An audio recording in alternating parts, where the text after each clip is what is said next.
What if I told you that the world's richest man once abandoned his luxury penthouse to sleep on factory floors, work 20-hour shifts, and infiltrate among his own employees as if he were just another engineer? This is not fiction. This is the untold story of Elon Musk's controversial methods at SpaceX that shocked even former NASA officials. Behind the glamorous image of rocket launches and Mars colonization lies a darker truth about the man who revolutionized space exploration. Today, we're pulling back the curtain on secrets that few people know, revealing how Musk's extreme tactics shaped one of the most successful companies in history. But as you'll discover, success came at a price that many would consider unthinkable. Get ready for a journey into the hidden world of SpaceX, where the line between genius and madness became dangerously blurred. Picture this. It's 3 a.m. at SpaceX headquarters in Hawthorne, California. The fluorescent lights buzz overhead as engineers work frantically on rocket components. Among them, a man in a simple black t-shirt and jeans moves between workstations, asking technical questions, offering suggestions, getting his hands dirty with actual hardware. To most workers, he appears to be just another dedicated engineer pulling an all-nighter. But this man is Elon Musk, the billionaire CEO, deliberately disguising himself among his own workforce. Former SpaceX employee Dolly Singh, who worked as head of talent acquisition for over 5 years, revealed how Musk would appear unexpectedly on the factory floor during the most critical moments. He wasn't there for photo opportunities or executive meetings. He was there to work, literally side by side with employees who sometimes didn't even realize they were collaborating with their boss. This wasn't a publicity stunt. This was Musk's systematic approach to understanding every aspect of his company from the ground up. While other CEOs managed from boardrooms, Musk operated from the assembly line. He personally interviewed the first 3,000 employees, not in conference rooms, but often while they were actually working on rockets. The strategy was as brilliant as it was controversial.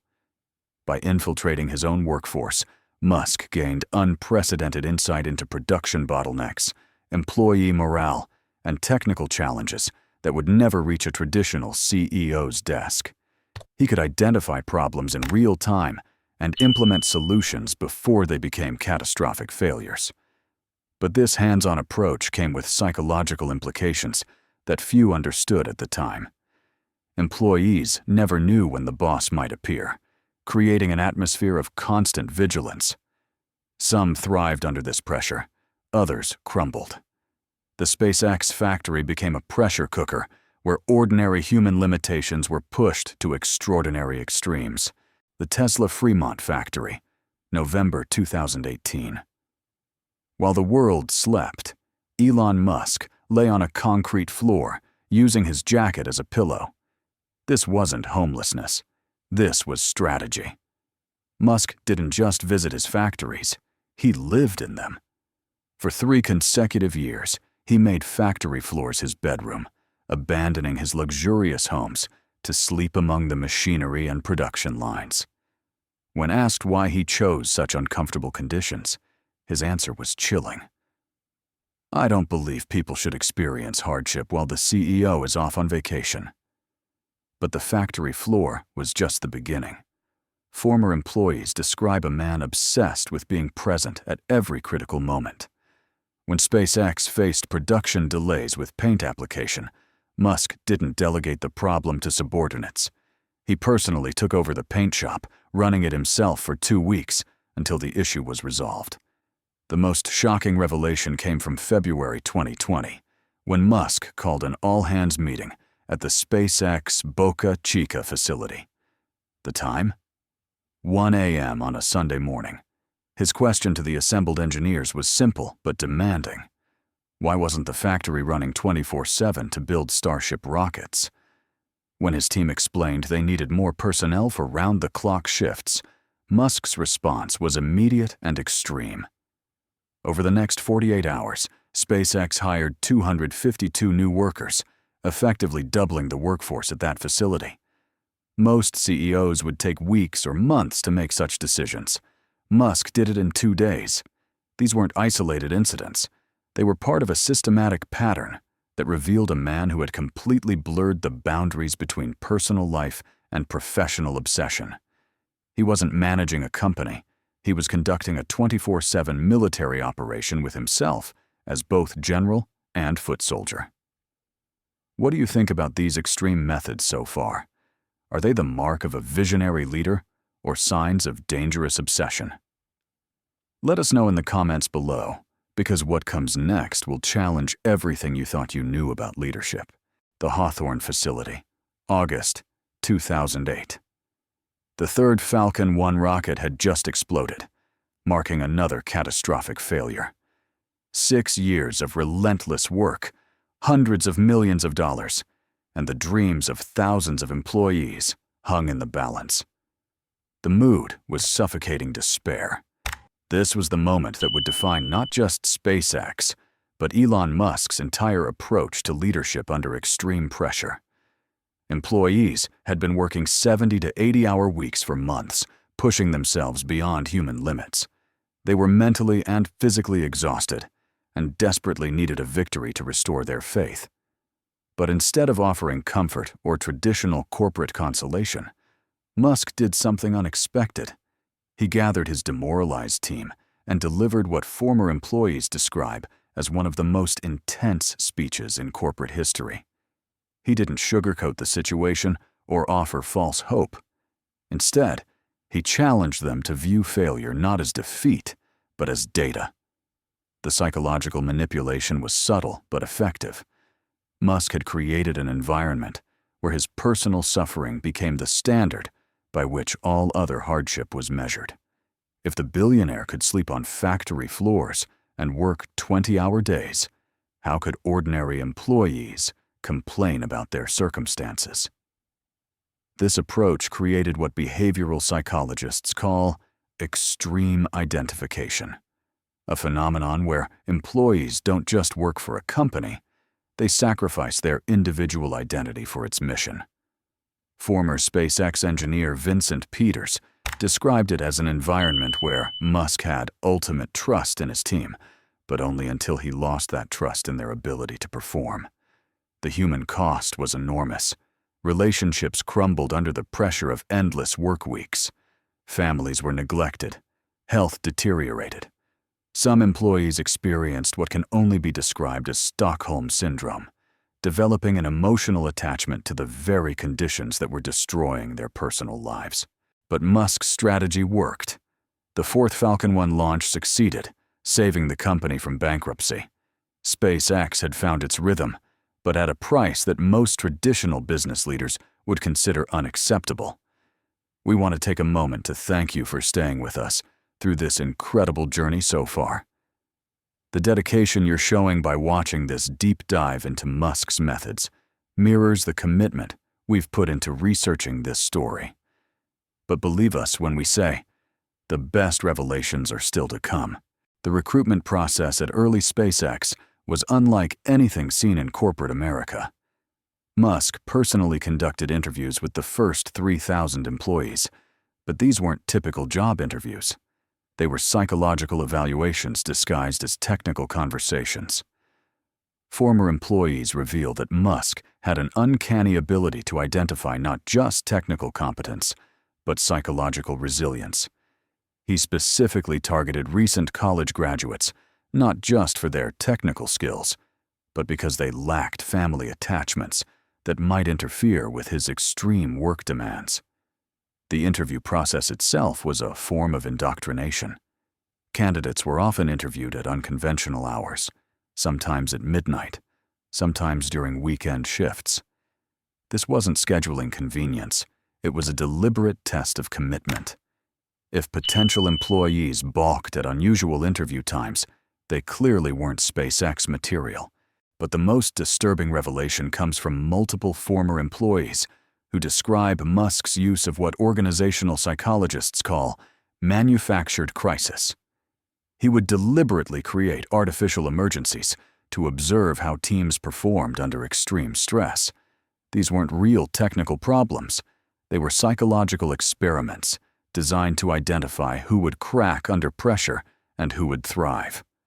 One former engineer, speaking on condition of anonymity, described how Musk would sometimes give impossible deadlines for projects that weren't actually urgent, just to see how individuals and teams would respond.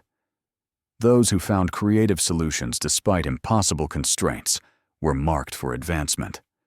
Those who complained about unrealistic expectations were quietly removed from critical projects. The flat organizational hierarchy that Musk implemented wasn't just about efficiency, it was about psychological control. Without traditional management layers, every employee had direct exposure to Musk's intensity. There was nowhere to hide, no middle management to shield workers from the CEO's relentless demands. Perhaps most revealing was Musk's treatment of failure. While he publicly celebrated risk-taking and learning from mistakes, former employees describe a more complex reality. Failure was acceptable only if it came from pushing boundaries, not from lack of effort or commitment. The distinction was subtle but crucial, and employees quickly learned to frame their failures in terms that Musk found acceptable. This created a culture of extreme performance anxiety masked as innovation. Employees weren't just building rockets, they were constantly performing for an audience of one, a billionaire whose approval could make careers and whose disapproval could destroy them. Today, SpaceX is valued at approximately $400 billion. It has revolutionized space travel, reduced launch costs by over 90%, and made the impossible seem routine. By any traditional business metric, Musk's extreme methods were spectacularly successful. But success tells only half the story. The human cost of creating this aerospace empire remains largely hidden from public view. Multiple former employees have filed lawsuits alleging workplace harassment, retaliation, and toxic work environments. These aren't disgruntled workers seeking attention. They're engineers and professionals who helped build the very rockets that made SpaceX famous. The psychological impact extends beyond individual employees. Musk's methods at SpaceX have influenced an entire generation of tech entrepreneurs who believe that extreme work cultures are necessary for revolutionary innovation. The move fast and break things mentality has spread throughout Silicon Valley, often with devastating consequences for worker well-being. Current employees face a different but equally challenging environment. SpaceX now operates with over 13,000 employees across multiple facilities, making Musk's personal infiltration tactics impossible to maintain at scale. But the culture he established during those early years persists, creating what some describe as institutionalized extremism. The move to Starbase, Texas, represents the ultimate evolution of Musk's vision, a company town where the boundaries between work and life have been completely eliminated. Employees live, work, and socialize within SpaceX's direct control, creating what critics describe as a modern version of 19th-century factory towns. Yet the results are undeniable. SpaceX has achieved what NASA couldn't accomplish in decades. It has made space travel accessible to private citizens, reduced the cost of satellite deployment, and created realistic plans for Mars colonization. The question isn't whether Musk's methods worked, it's whether the human cost was justified.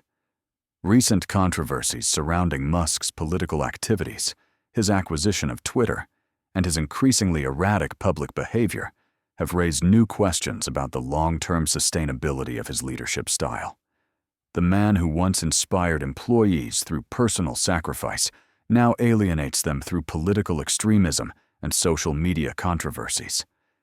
The ultimate irony is that Musk's greatest success may also be his greatest failure. He created a company culture so dependent on his personal intensity that it may not survive his eventual departure. SpaceX succeeded because of Elon Musk's extreme methods, but it may also be trapped by them Now that you know the secrets behind Elon Musk's space empire, we want to hear from you. Do you believe these extreme methods justify the revolutionary results?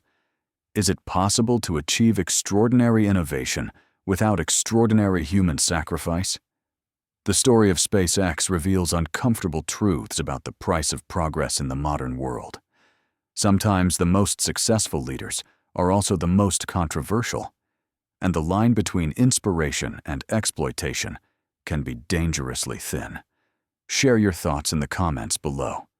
If this investigation into the hidden world of SpaceX has opened your eyes, like it opened ours, subscribe to the channel and hit the notification bell. We're committed to bringing you more revealing stories about the most powerful figures shaping our world. Next week, we're diving deep into another tech billionaire's secrets that will shock you even more. You won't want to miss it.